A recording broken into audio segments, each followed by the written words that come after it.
everyone, Amanda here with the Lexington County Public Library. Welcome to another episode of our book talk series for teens. Today we will be going international and intergalactic. Our first stop is Japan and is brought to you by Kawahi is the Japanese word for cuteness. It has many applications, but we're focusing on the artistic style, which is characterized by rounded shapes, childlike features, and to quote the Merriam-Webster dictionary, endowing seemingly mundane things with personality. Pit Candle is the YouTube handle of artist Zainab. Her book, Kawahi Doodle Cuties, is a guide to drawing cute things from around the world.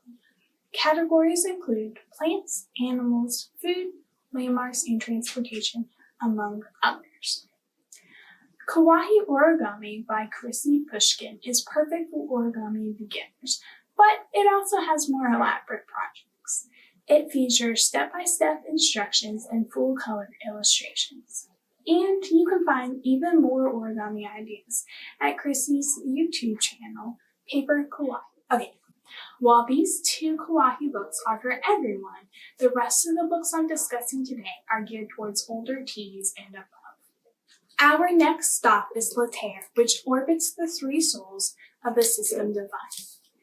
Sky Without Stars by Jessica Brody and Joanne Rendell is a loose sci-fi retelling of Victor Hugo's Les Miserables. La Terre is in chaos because the only heir of the ruling family has been murdered, and the program that allowed one lucky third estater to move up has been canceled. A revolution failed 17 years ago, but could now be the time to try again. In this book, you'll meet Marcellus, a second estate officer who is trying to live up to the expectations of his grandfather, the military leader and second most powerful man on La Terre, and trying not to continue the legacy of his traitorous father. And you'll meet Shantine, a thief and a fret rat. Desperate to escape her home planet, she is forced to become a spy. And Alouetta, who lives with the secret society of sisters protecting first world books. In case you're wondering, no, you do not have to have read Les Mis in order to enjoy this book. While the characters and some of the plot beats are inspired by Hugo, Sky Without Stars is very much its own story and is set in an incredibly crafted world. You can download it and the sequel, Between Burning Worlds, from the Libby/Overdrive app, or request it from your branch library. Back on our world, we're off to Florence, Italy for Love and Gelato by Jenna Welch. 16-year-old Lena has recently lost her mom to cancer and is now spending the summer in Italy with a dad she never met. After arriving, Lena is given the journal her mom kept while she was in Florence. As Lena slowly reads the journal, she is faced with even more questions. Content warning.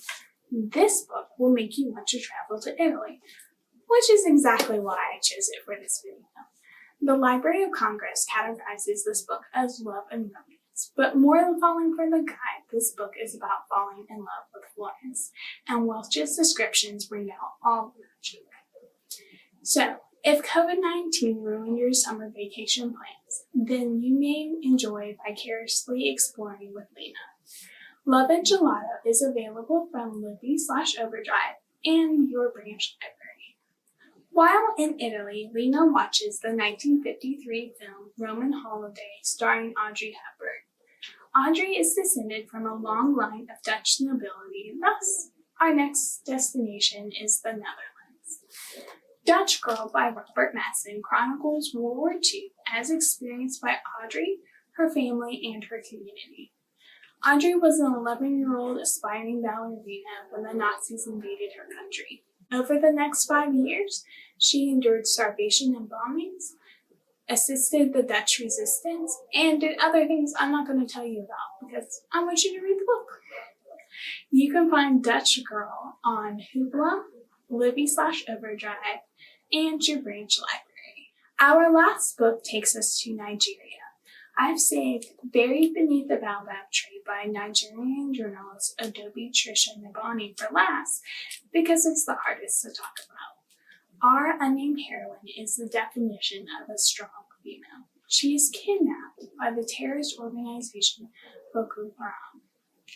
While this is a fictional account, it is based on the experiences of the girls who were kidnapped from their school in 2014 and later escaped.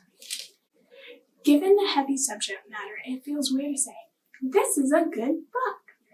But it is an important book, and Nwaubani has an evocative and compelling writing style that fits perfectly with the vignette structure. Thank you for taking this literary journey with me. Until next time, goodbye.